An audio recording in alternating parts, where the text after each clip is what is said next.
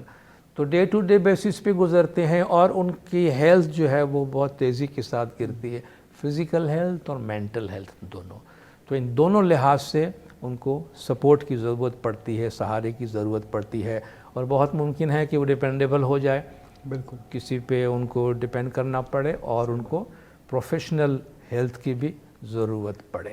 تو ہمیں یہ دھیان رکھنا چاہیے کہ ہم سب کو جو ہے وہ ایک ہرڈ میں اور ایک کیٹیگری کے اندر نہ ڈالیں. صحیح بات. تو سر بہت ہی زبردست. میں سمجھتا ہوں کہ یہ جو آپ نے 3 کیٹیگریز بتائی نا, کہ ایک ینگ اولڈ یعنی جوان بوڑھا اور ایک صرف بوڑھا اولڈ, اور ایک بہت بوڑھا ویری اولڈ. اور سر میں ریفلیکٹ کر رہا تھا کہ ابھی زمانے کے امام کی ہم نے سالگرہ بنائی 84 برتھ ڈے, اور امام جس طرح سے ایک انرجی کے ساتھ ایک پروڈکٹیوٹی کے ساتھ جس طرح امام کام کر رہے ہیں, میں سمجھتا ہوں کہ یہ ہم سب کے لیے, ہم میرے ناظرین کے لیے بھی, ہم سب کے لیے بھی ایک ایز رول ماڈل ہے, ایک مثال ہے کہ ہم کس طرح اپنی زندگی کو بامعنی بنائیں. اور آپ نے بالکل صحیح کہا. میں سر اسی حوالے سے, اور یہ اکثر ہمارے ناظرین میں سے بہت سے لوگ یہ سوال پوچھتے بھی ہیں کہ ایز اے بزرگ, ایز اے ایلڈرلی ممبر, ہم کیسے اپنی لائف کو پروڈکٹیو بنا سکتے ہیں اور زیادہ انرجی کے ساتھ کام کر سکتے ہیں. اس حوالے سے بھی اگر آپ کچھ خیالات شیئر کریں. یہ بہت ضروری ہے کہ لائف کو ہم زندگی چلتی رہنی چاہیے, زندگی کو ہم پروڈکٹیو بنائیں, اور اس کے لیے ضروری ہے کہ ہم ایکٹیو رہیں, ایکٹیو فزیکلی ایکٹیو رہیں, اسپریچولی ایکٹیو رہیں, مینٹلی ایکٹیو رہیں. بالکل صحیح. یہ 3 چیزیں ملا کر ہماری اوور آل جو ہے وہ ہولسٹک ہیلتھ جس کو ہم کہتے ہیں, کہ ہمارا جسم بھی صحت مند ہو, روح بھی طاقتور ہو, اور ذہنی طور پر بھی جو ہے وہ ہم صحت مند بھی ہوں اور ذہن ہمارا کام کرتے رہیں. انگلش میں جملہ کہتے ہیں نا کہ یوز اٹ اور لوز اٹ. صحیح. یا تو آپ استعمال کریں یا یہ چلی جائے گی. آپ گھر میں کوئی بہت ہی قیمتی مشین لا کے رکھ دیں, اگر آپ اس کو استعمال نہیں کریں گے تو تھوڑے ٹائم کے بعد وہ خراب ہو جائے. تو اسی طرح ہمارا ذہن, ہماری روح اور ہماری عقل, ہمارا جسم, اگر آپ ان کو یوز کریں گے تو یہ چلتی رہے گی. اگر آپ نے چھوڑ دیا, اس کو استعمال نہیں کیا, تو آہستہ آہستہ ان کی صلاحیتیں جو ہے وہ کم ہو. ہمیں فرمان میں بھی یہ ملتا ہے کہ you are never too old, آپ کبھی بھی اتنے بوڑھے نہیں ہیں. Every day of the life should be loved, کہ ہر روز زندگی سے بھرپور طریقے سے گزارنی چاہیے. تو زندگی سے جو ہے وہ آپ کام سے تھوڑا وڈرا ہو رہے ہیں, آپ زندگی سے وڈرا نہیں ہو رہے, ٹھیک ہے نا. تو میں یہ عرض کروں گا کہ بھئی جلدی ریٹائر ہونے کی کوشش نہ کریں, ٹھیک ہے. حالات ایسے ہوتے ہیں کہ کرنا پڑتا ہے, بعض لوگ گولڈن شیک ہینڈ لے کر ریٹائر ہو جاتے ہیں اور وہ یہ سمجھتے ہیں کہ بھئی چلو اب بھی زندگی باقی اچھی گزر جائے گی، اور کچھ لوگوں کو اپنے ٹائم پہ ریٹائر ہونا پڑتا ہے۔ تو اگر آپ کا اپنا کام ہے، اپنی چیزیں ہیں، اپنا بزنس ہے، تو آپ جلدی سے ریٹائر نہ ہو، آپ اس میں سے جلدی وڈرا نہ ہو۔ بے شک آپ اپنی مصروفیات میں وقت کے ساتھ ساتھ، عمر کے ساتھ ساتھ تھوڑی کمی کریں، لیکن آپ اپنے آپ کو مصروف ضرور رکھیں۔ اگر ہمارے پاس چوائس نہیں ہے، بھئی میں تو جاب کرتا ہوں، مجھے ریٹائر کر دیا گیا ہے، فائن، ریٹائر کر دیا گیا اگر آپ کو 60 سال کی عمر میں، تو 60 سال میں آپ نے کچھ تو کیا ہے نا، تو وہ 60 سال جو آپ نے گزارے، اس میں جو تجربات آپ نے حاصل کیے ہیں، آپ اس پہ بلڈ کریں۔ اگر میں پروفیسر رہا ہوں یونیورسٹی میں تو ٹھیک ہے، اگر میں ریٹائر ہوا ہوں تو میں تعلیم کے سلسلے کو جاری رکھ سکتا ہوں، بالکل، میں تدریس کو یا تحریر کے کام کو جاری رکھ سکتا ہوں، میں تقاریر کے کام کو جاری رکھ سکتا ہوں۔ جیسے ایک مثال دے رہا ہوں، تو جو بھی کام، جو لانگ ایکسپیرینس ہماری ہے 60-65 سال کی، اس پہ فردر بلڈ کریں یا اس کو ہم آگے پھیلائیں، تو ریٹائرمنٹ کام سے ہوتا ہے، زندگی سے نہیں ہوتا۔ تو ریٹائر ہونے don't look forward to your retirement, بس اب تو میں ریٹائر ہوں گا، بس آرام سے گھر میں بیٹھوں گا، وہ گھر آپ کو تھوڑے دن کے بعد خود باہر نکلنے پہ مجبور کرے گا۔ تو ورک از لائف، جو کام ہے وہ زندگی ہے، اس لیے جب تک ہو سکے آپ کام کریں تاکہ یہ چیز آپ کو پروڈکٹیو رکھے گی، اور وردی آپ کو اپنی نظر میں آپ کی عزت جو ہے وہ برقرار رہے گی، آپ بہت خوش ہوں گے۔ اور ہو سکے اگر اور کچھ کام نہیں ہے تو پھر ٹھیک ہے، میں اپنے آپ کو خدمت کے لیے آفر کرتا ہوں۔ آپ ایسے گروپ میں شامل ہو جائیں، اس جماعت میں ایسے گروپس میں شامل ہو جائیں کہ بھئی میں کچھ نہ کچھ لوگوں کا بھلا کرنا چاہتا ہوں، سرو کرنا چاہتا ہوں۔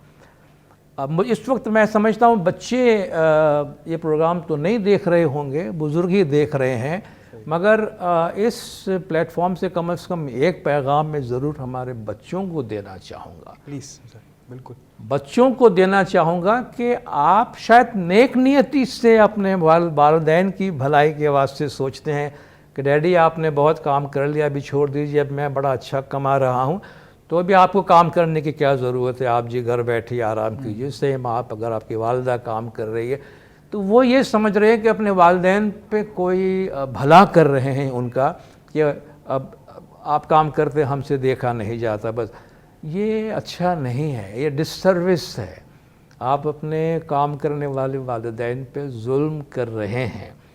آپ کو لگ رہا ہے کہ آپ اچھا کر رہے ہیں، آپ کے والد کو بھی لگتا ہوگا میرا بچہ اچھا سوچ رہا ہے، مگر نہیں، don't force them to retire. اگر وہ ریٹائر ہوتے ہیں کام سے، جاب سے، تو ان کو انکریج کریں کہ ڈیڈی آپ کوئی اور کام اس پہ آپ بلڈ کریں، ہم آپ کی ہیلپ کرتے ہیں، کیونکہ try to keep them busy, ان کو کام میں مصروف رکھیے۔ پیسے کی بات نہیں ہے کہ بھی والد صاحب کماتے ہیں کہ نہیں کماتے ہیں، ماما کماتی ہے کہ نہیں کماتی ہے، یہ ان کے اندر یہ احساس ہے کہ وہ پروڈکٹیویٹی، کہ انہیں یہ احساس رہے کہ ہم کوئی پروڈیوس کر رہے ہیں، اور ان کو اپنا وردینس کہ بھئی میری کوئی قدر و قیمت ہے، میں کچھ کر رہا ہوں۔ تو کبھی بھی آپ یہ نہیں سمجھنا کہ آپ اچھا سوچ رہے ہیں کہ آپ اپنے والدین کو ان کے کام کاج سے وڈرا کر کے اور گھر پہ بٹھا دیں کہ ڈیڈی آپ نے بہت کیا، اب آپ آرام کریں، ہم کمائیں گے اور آپ کھائیں گے، یہ زیادہ عرصہ تک راس نہیں آنے والا۔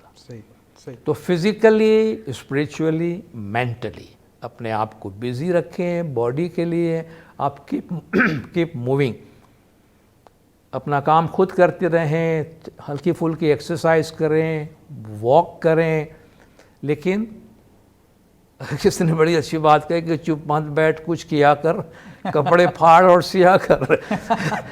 کچھ نہیں کر سکتا ہے تو کم سے کم یہ بھی ایک کام ہے کہ کپڑے پھاڑ اور سیا کر، مگر خاموش مت بیٹھ، کیونکہ یہ مشینری تیری جو ہے وہ رک جائے گی۔ انگیج ہونا بہت ضروری ہے کہیں۔ اپنے سول کو، اپنی روح کو بیزی رکھیں۔ اب ٹائم آپ کے پاس زیادہ ہے تو تسبیح میں، میڈیٹیشن میں، کانٹمپلیشن میں، دوسرے کی مدد میں، عبادت بندگی ذکر میں اپنا وقت گزاریں، تو ہماری روح کو بھی ورزش ملتی رہے گی، تندرست رہیں گے، اور ہمارے ذہن کو تندرست رکھنے کے واسطے کیپ لرننگ، سیکھنے کی کوشش کریں۔ مولا بھی فرماتے ہیں نا learn and learn and learn and learn and learn. یہ ایک لائف لانگ لرننگ ہے. فارمل لرننگ اور انفارمل لرننگ. اب میں اس عمر میں شاید کالج یونیورسٹی نہ جا سکوں لیکن اچھی کتاب تو پڑھ سکتا ہوں, میں سیکھ تو سکتا ہوں. Try to learn something new every day. ہر روز کچھ نہ کچھ نیا سیکھنے کی کوشش کرے, چونکہ یہ ہمارے ذہن کی غذا ہے. اچھی کتابیں پڑھیں, یا سینئرز کے لیے کتنی کلاسز چل رہے ہیں, کتنے آن لائن کورسز چل رہے ہیں, ٹھیک ہے, ہم ان میں شامل ہونے کی کوشش کریں. اگر ہم ٹیلی ویژن کے سامنے بیٹھ کر بھی وقت گزارتے ہیں تو ٹیلی ویژن بھی بہت کچھ سکھاتا ہے. صرف ڈرامہ اور فلموں میں اپنا وقت نہ دیں, ہم اس میں انسپائرنگ پروگرامز, انسپائرنگ لیکچرز آتے ہیں, اس میں ایسی سائنس کے ایسے پروگرامز آتے ہیں جو ہمیں سکھاتے ہیں. تو یہ ساری چیزیں جو ہے وہ بہت امپورٹنٹ ہے کہ ہم اپنے آپ کو جو ہے وہ ایکٹیو رکھیں, اور جب تک ہم اپنے آپ کو ایکٹیو رکھیں گے ہمیں کبھی احساس نہیں ہوگا کہ بھئی یہ بڑھاپا ہمیں ٹچ کر گیا ہے. کیا بات ہے, بہت زبردست. اور ناظرین میں سے مجھے پورا یقین ہے کہ بہت سارے ہمارے ایلڈرلی ممبرز اپنی فیملی کے ساتھ, کچھ یوتھ بھی آج ہمارے ساتھ جڑے ہوئے ہیں, اور سر نے جو میسیجز دیے ہیں وہ میں سمجھتا ہوں بہت پریکٹیکل اور بہت امپورٹنٹ ہے. سر میں ایک اور سوال جو میں سمجھتا ہوں کہ بڑا امپورٹنٹ بھی ہے اور بہت ساری اس کے اندر کچھ مس انڈرسٹینڈنگ بھی پائی جاتی ہے, اور وہ ہے کہ بزرگوں کے لیے ول بنانا کتنا امپورٹنٹ ہے. وصیت کرنا کچھ لوگ سمجھتے ہیں کہ نہیں یہ اس کی ضرورت نہیں ہے, یا